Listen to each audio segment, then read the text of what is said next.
បាទលោកអ្នកនាងមានស្ដាប់នឹងទស្សនាកម្មវិធីជាទីមេត្រីយើងខ្ញុំសូមស្វាគមន៍លោកអ្នកនាងមកកាន់កម្មវិធី Idea Talk របស់សារព័ត៌មាន ThecambodiaToday ហើយនៅពេលនេះវាគ្មិនរបស់យើងគឺលោក Brad Adams នាយកផ្នែកកិច្ចការអាស៊ីនៃអង្គការសិទ្ធិមនុស្ស Human Rights Watch លោកនឹងចូលរួមពិភាក្សាលើប្រធានបទស្ដីអំពីថាតើជនបាតដៃកខ្វក់ទាំង12រូបនៅកម្ពុជាបានសាងកំហុសអ្វីខ្លះដល់ជាតិហើយយើងខ្ញុំសូមជម្រាបជូនថាយើងធ្វើកិច្ចពិភាក្សាថ្ងៃនេះជាភាសាអង់គ្លេសហើយនៅចុងបញ្ចប់យើងខ្ញុំនឹងព្យាយាមសង្ខេបខ្លឹមសារខ្លះដែលលោកមានប្រសាសន៍ជាភាសាអង់គ្លេសមកជាភាសាខ្មែរបាទI'd like to welcome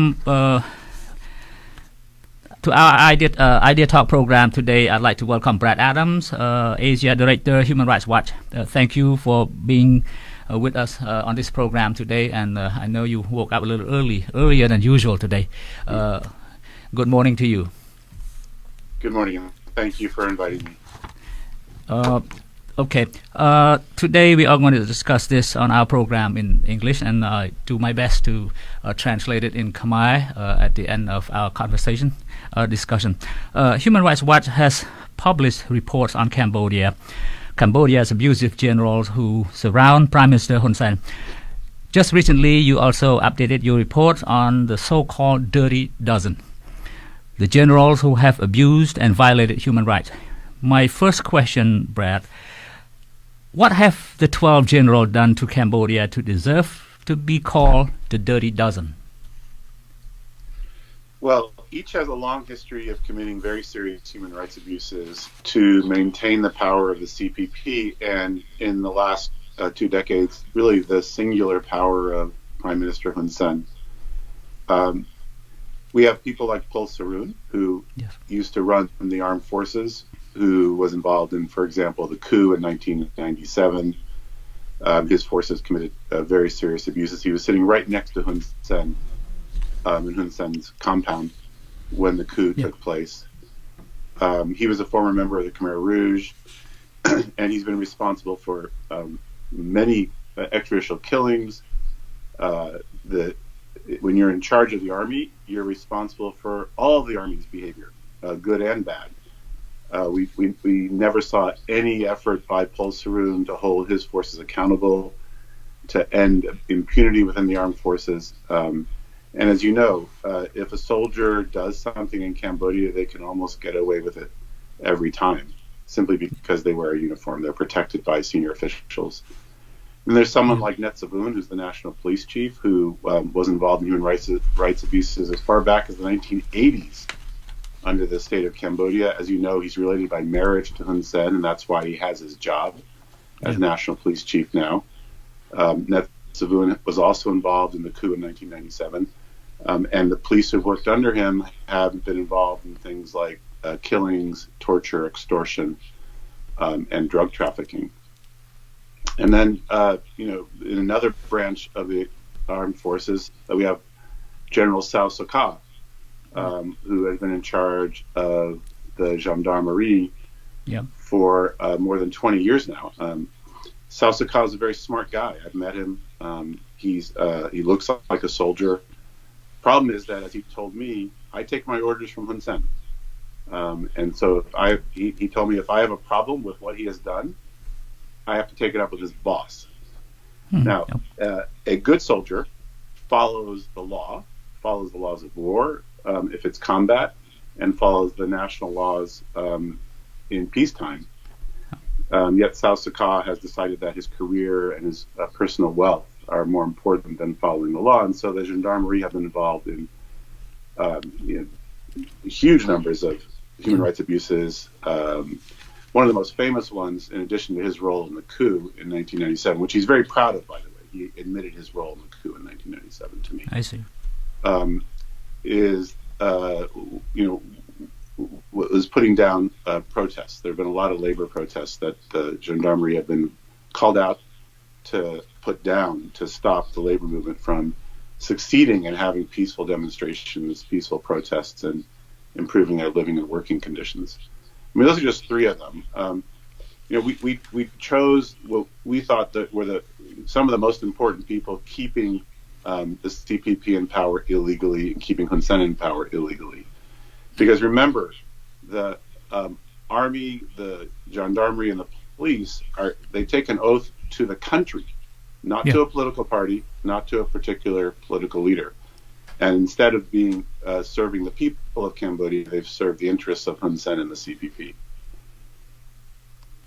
So, okay, but all of them, or most of them, also took oath to protect the CPP, the Cambodian People's Party, because many of them are senior members in the central committee of the CPP. So they have, I guess, dual allegiance to the party and also to Mr. Hun Sen, not to the country, as you indicated. Okay. Yes. With regard to the 12, most of them are army generals, as you indicated, headed once before by Paul Sarun, including General Giamon. The rest are police and gendarmerie generals. Now, General Giamon is dead and replaced by Lieutenant General Po Heng, according to your report, leaving just 11 dirty generals. General Bun Sen was replaced by Lieutenant General Aizam On. Do you see anyone else who is just as bad as abusive?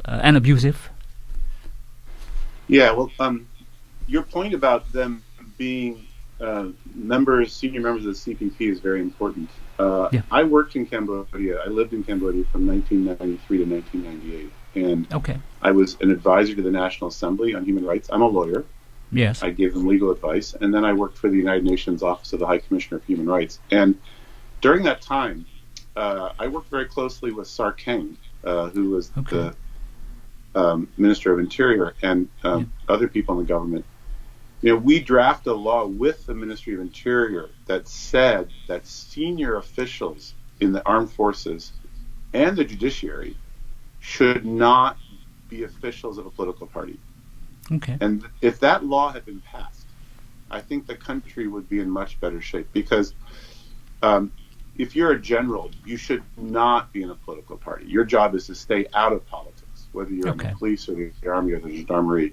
If you're a judge, you should not be in a political party. And the interesting thing was that Sar Keng agreed with this point more than 20 years ago, and the people around him agreed with that point, that senior officials in the armed forces should not be in a political party. So you're right.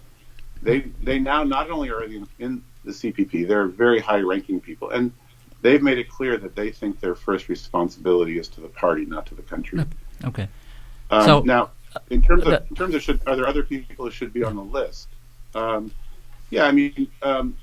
Bun Hing is a very obvious person. He's been sanctioned by the United States for human rights abuses. Yeah. We didn't include him on the list because he was actually already been sanctioned and was already pretty famous. Okay. There's many other people who could be on the list. It was hard to pick 12 because, unfortunately, there are so many really abusive members of the armed forces. And by the way, the other thing we were looking at, and we published a short video that is on our website that maybe you can show. I don't know if you can. That also talks about how wealthy these people are, because all of them have spent their entire adult lives making an official wage that is not very much as a major, a captain, a lieutenant, ultimately as a colonel and a general. They work their way up through the armed forces. And yet they live in mansions that, if you were a Hollywood star, if you were one of the richest people, in America, you wouldn't have a house this big. I mean, these places are ridiculous. If you look at Kun Kim's house, it's like it's the size of a small city. I mean, it's ridiculous. It has a huge mansion. They have swimming pools in their houses. They have a main house, which probably can sleep 100 people. Okay. And then they have separate buildings on their property. Is it in Phnom Penh? Is it in Phnom Penh? Kun Kim's house is in Kandal. Kandal province. Net Savun's house is right next to Olympic Stadium in Phnom Penh. Yes. And we show some of these in the video we produced, and we have more footage of their houses that we're going to release soon. But it's absolutely unbelievable how predatory this Dirty Dozen and other generals are. They not only abuse human rights, but they abuse the country's economy. Yeah. And if you think about how many extremely poor people there are in Cambodia, it makes it even more sickening that they are living like modern day kings. Yet there are people in Cambodia who don't have enough food to eat. Yes. Okay. I will follow up on that in a later segment of our discussion. I'd like to touch on what you just mentioned, that you wrote a draft law with Sarkane, and Sarkane agreed, the Interior Minister agreed with you, that senior officers in the armed forces, security forces, should not be part of a political party. Has this draft law ever been, discussed, debated in the National Assembly? No. So what we were told was that when it went to the Council of Ministers, Hun Sen vetoed it. I see. This was, in the late 1990s, early 2000s, Sarkane appeared to be a moderate who was trying to modernize the country, to make it more of a country with the rule of law. Yeah. I don't think Sarkane was willing to give up power. I think he would have defended the CPP before he would have defended the rule of law. But he was trying to change the institutional framework. And every time, we worked with him when I was with the UN or others, and there were plenty of others who worked with him. It wasn't just the United Nations. Yeah. He proposed something that was more moderate. Hun Sen blocked it. For example, Sarkane was trying to decriminalize speech, and he didn't want there to be criminal penalties in the press law, but Hun Sen wanted there to be criminal penalties. Sarkane resisted for many, many years a law on NGOs, and then now we have Lango, the law regulating NGOs that has very strong provisions. He finally had to give in because Sarkane's position has become much weaker in recent years. I see. So the two sometimes are at odds with each other on very critical issues, important issues. There are many thousand generals in Cambodia, yet in your report, Human Rights Watch described only 12, the Dirty Dozen, as bad generals. Would you continue to look for more abusive generals? Would you think they will be punished collectively at some point? Well, our research will continue, of course, because it's important to update this report because the leadership will change. For instance, Kun Kim is no longer a senior military official. He still has a very important role. Yeah. He's senior minister for special missions, whatever that means, but it means Hun Sen sends him wherever he wants. He's first vice chairperson of the National Committee for Disaster Management. He's involved in veterans affairs. But there are other people who are now moving up through the ranks who are more important. And one obvious person is Hun Manet. He's been put in power through nepotism. In other words, only because he's the child of the prime minister. And Hun Sen's clearly trying to create a dynasty of other members of the Hun family. And so we'll have to watch his behavior and what he does. And let's remember, if you are in charge of a unit or an entire branch of the armed forces or all the armed forces, what they do is your responsibility. And under the law, you have a responsibility to know or take steps so that you do know what your troops are doing, and your responsibility to take steps to hold people accountable and prevent further criminal acts or abuses if they come to your attention. So you can't sit on top of the pyramid of the armed forces and say, well, I have nothing you don't to do know. with what happens beneath me. Right. No, you have responsibility for them. Yeah. Yeah. As far as the report goes, General Kun Kim is very much involved in the new development projects in Kok Kong province with the Chinese development companies, UDG. That's according to some reports in some major news papers and press. We know that these dirty dozens generals continue to live with impunity. What more can civil society organizations like yours do to hold them accountable and face justice under law?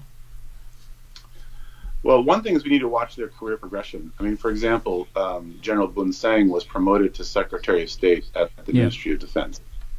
When someone has a long record of human rights abuses, they should, in the first case, lose their jobs. They shouldn't be in the armed forces.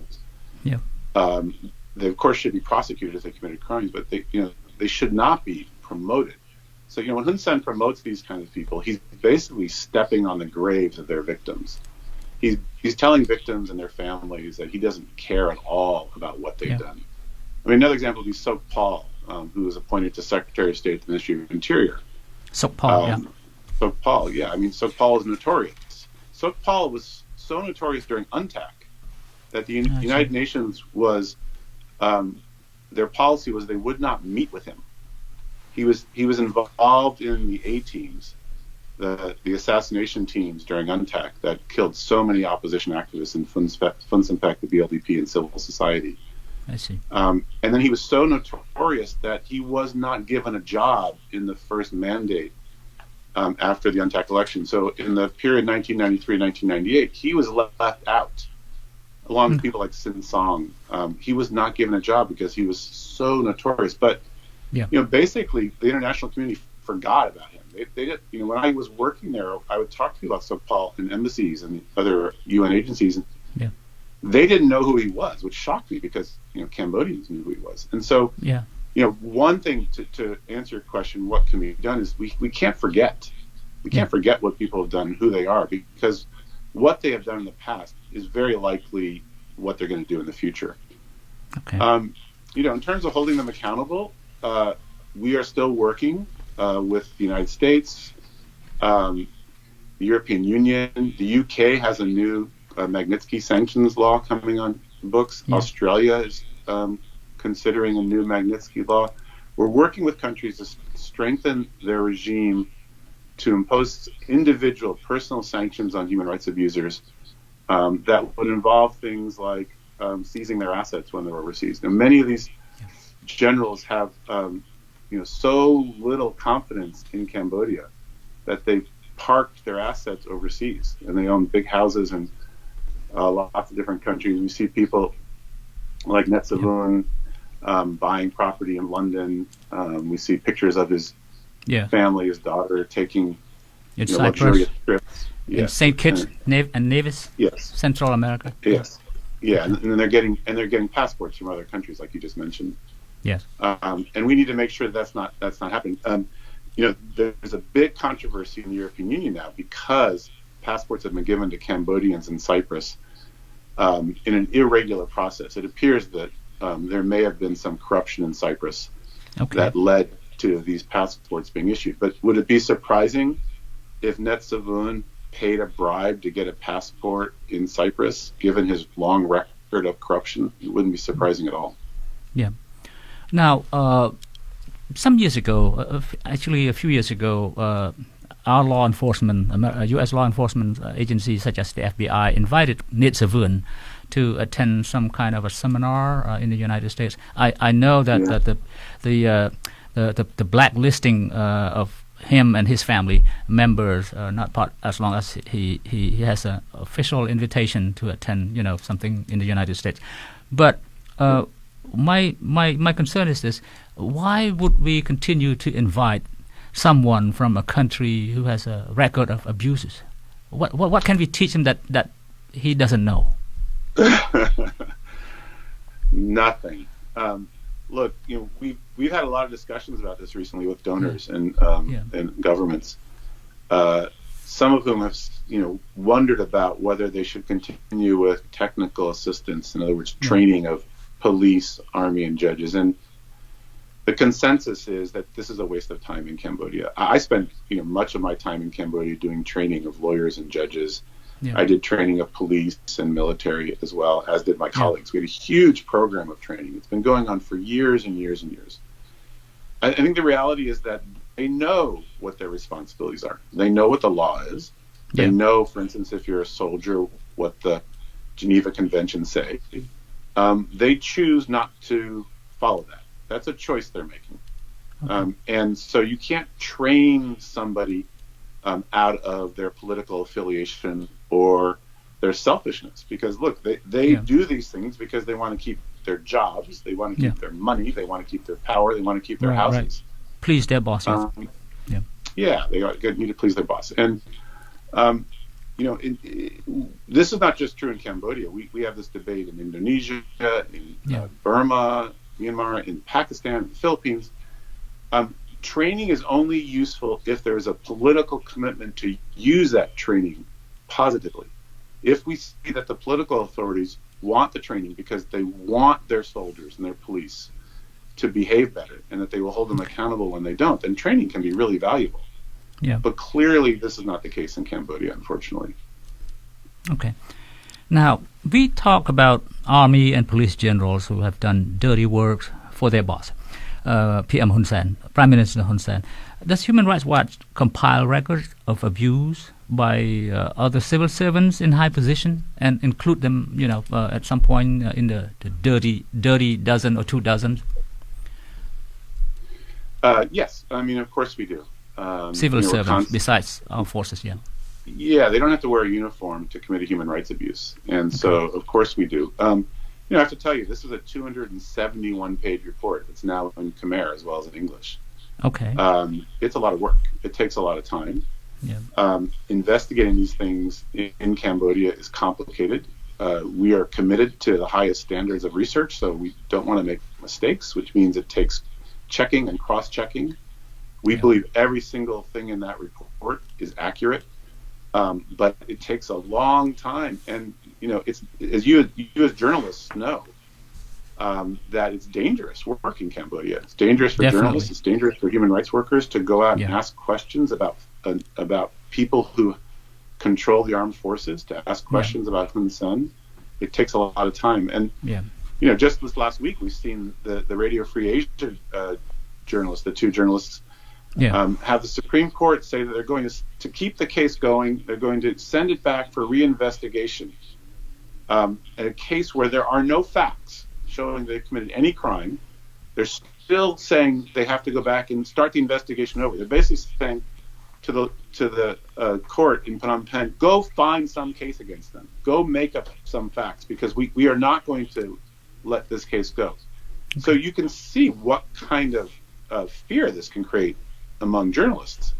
Any journalist in any day, and any human rights investigator, whether you work for Likido or Ad Hoc or anyone else, any day can have the police show up at their house because Hun Sen or some other senior official is angry at them, and they can fabricate a case, they can make up a case, and turn their lives upside down. So the answer to your question is yes, we will continue to do this work, but it takes time. Okay. All right. Well, we'll applaud your work. It takes a lot of risk in there. I understand that.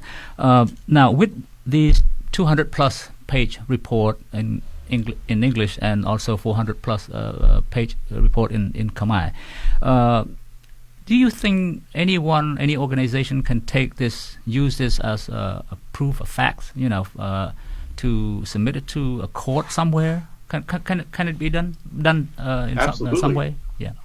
Yeah, absolutely. That's one of our goals. One of the reasons we publish facts, we don't just publish opinion, we publish facts. Right, facts. Is so they can be used by others for that very purpose. So, Human Rights Watch reports have been used at the International Criminal Court. They've been used at the International Criminal Tribunal for the former Yugoslavia. They've been used at the tribunal in Rwanda.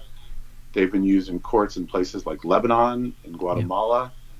I'm very confident that the work in this report will be used by courts in the future. I think that the Dirty Dozen and Hun Sen and the people around them have to be really, really careful about when they travel and what could happen, because a lot of countries have what is called universal jurisdiction. In other words, they can prosecute people on their territory who have committed crimes in another country. And there's a lot of interest in doing that Yeah. with Cambodia. I mean, we are hearing from governments around the world that they're extremely interested in our report. Yeah. They contacted us to ask us how they can use it. They've asked us for more information because we couldn't fit all the information we had about each person into the report.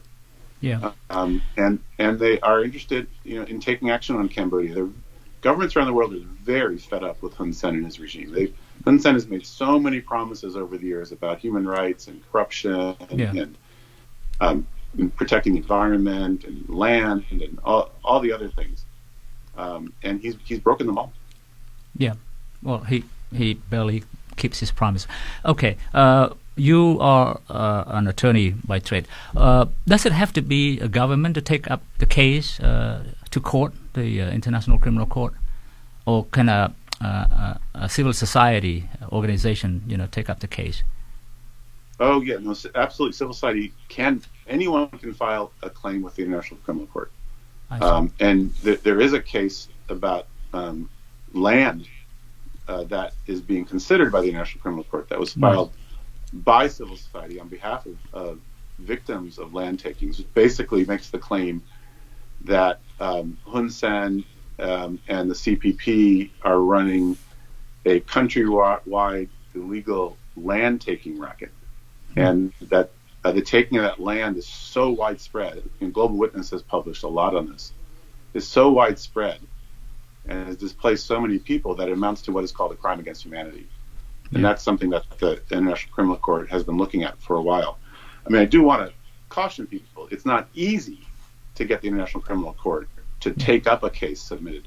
But if people don't submit a case to the International Criminal Court, then the International Criminal Court would not take up many of these cases. Right.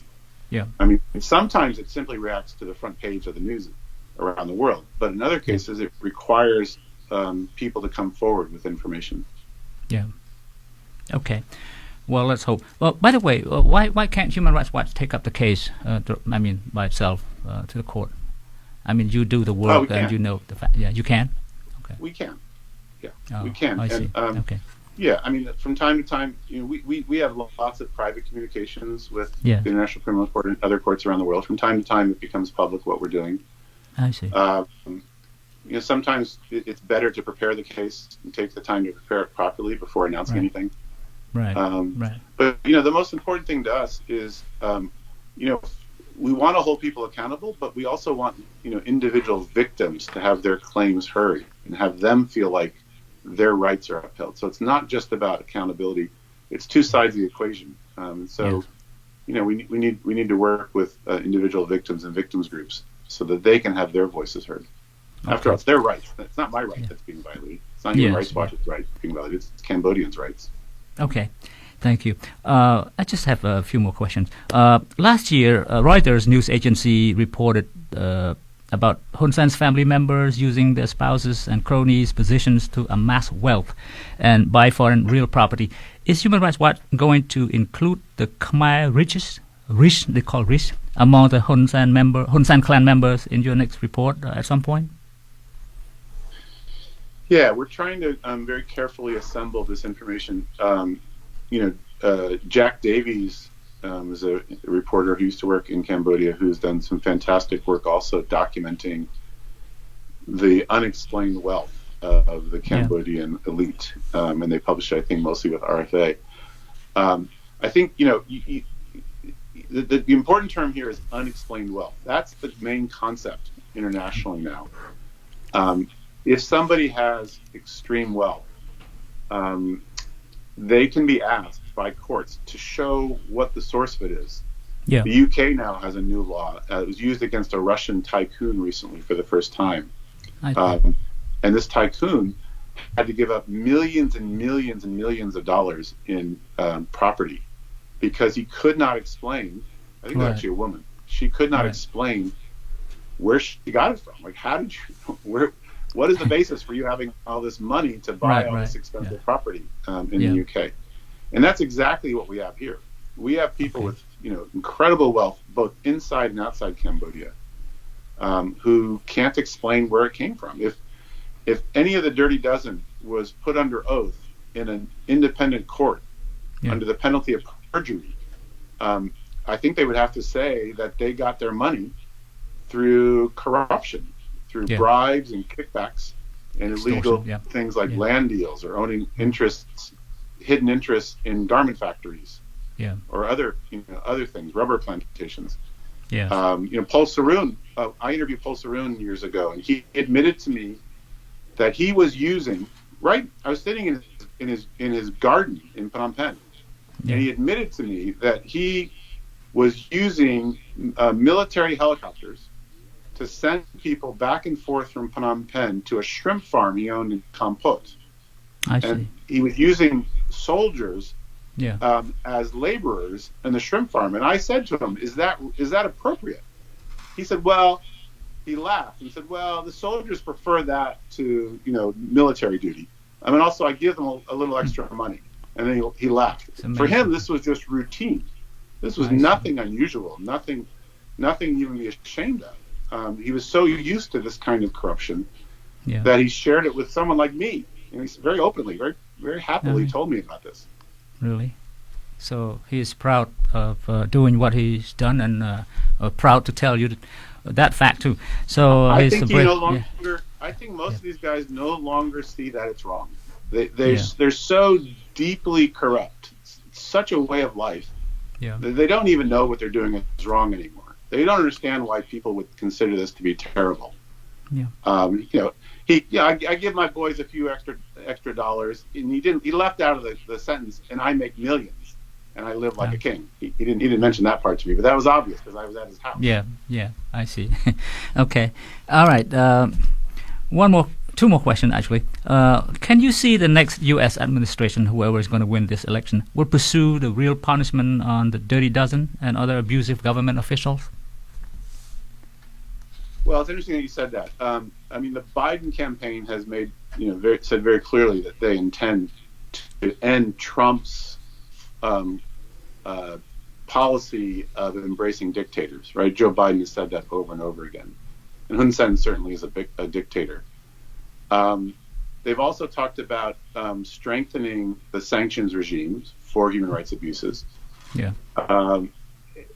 One of the problems that we were just having a discussion with people in Washington about this week is that the Treasury Department is responsible for implementing sanctions.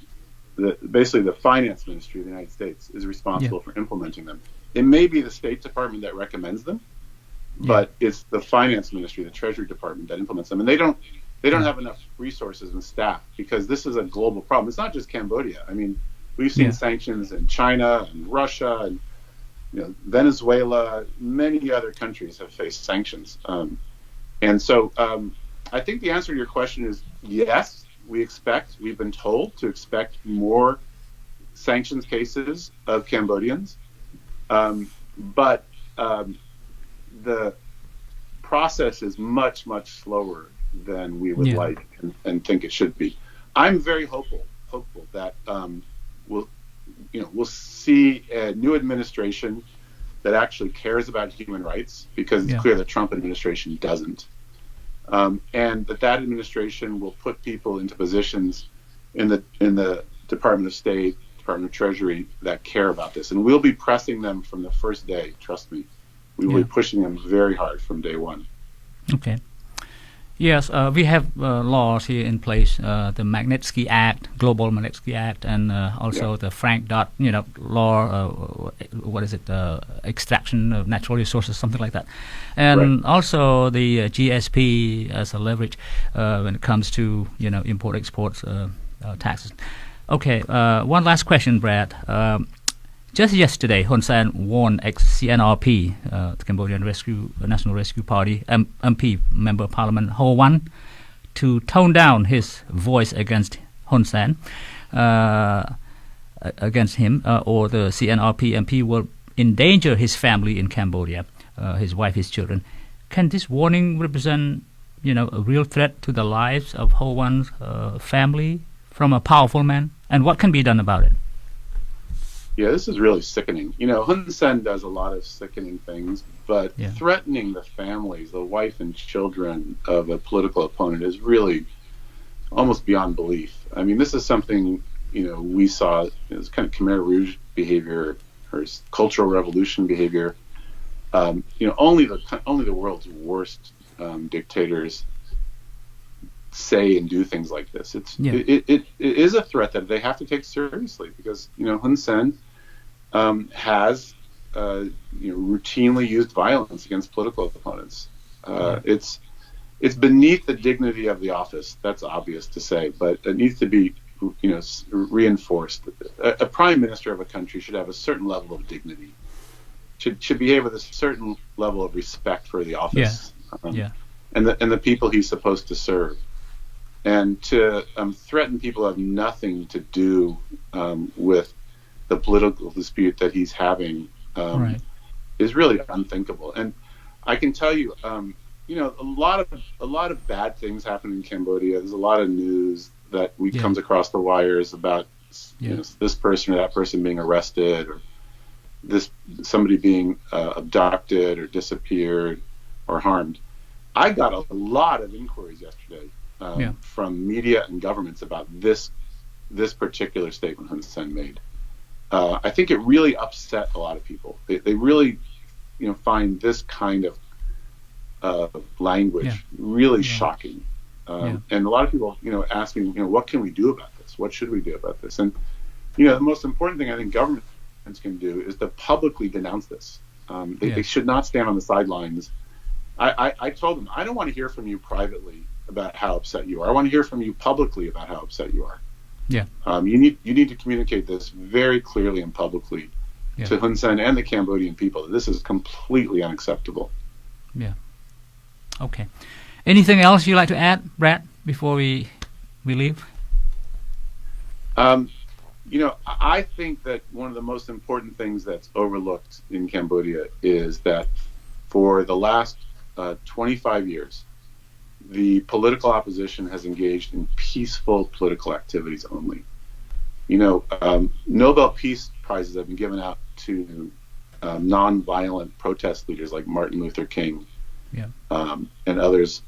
And I'm not suggesting that anyone in Cambodia necessarily gets a Nobel Peace Prize, but my point is that their conduct throughout all this is worthy of serious recognition. On the one side, we have the Dirty Dozen, led by Hun Sen, that have used violence, threats, and intimidation.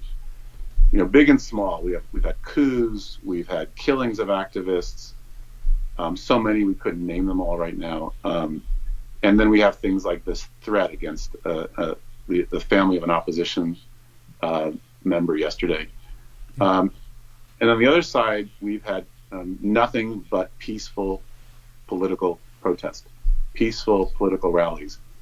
And people in Cambodia continue to show incredible courage. I think in some other countries, the political contestation that we've seen throughout this whole period might have ended by now. People might have given up. But I'm very proud of Cambodians. I admire and respect Cambodians who still have the guts and the courage to stay involved in the political process, even though it's very one-sided. And one side has the guns and the power and the money. And engage in peaceful protest, peaceful, when we see the mothers in front of the court protesting, knowing that the police are going to drag them off physically, they still go back day after day. And we see labor, garment workers and other people in labor unions coming out in the streets, facing guns and, riot police and soldiers in helmets, look like Darth Vader out of Star Wars. And yet they go back day after day. I think this is the big missed story, or the unspoken story. I'm sure you covered it, but it's easy to forget this and just focus on the bad guys. I'd like to focus on the good guys in Cambodia a bit more. And Cambodians deserve a lot of credit for having the courage to keep up the fight.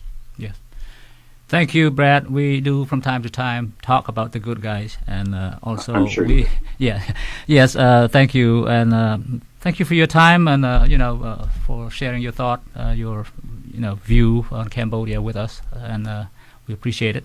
And we'd like you to come back at some point down the road. Sure, I'm very happy to. Thank you, Brad. ជំរាបលាបាទសូមជំរាបលាអរគុណចា៎បាទបាទលោកអ្នក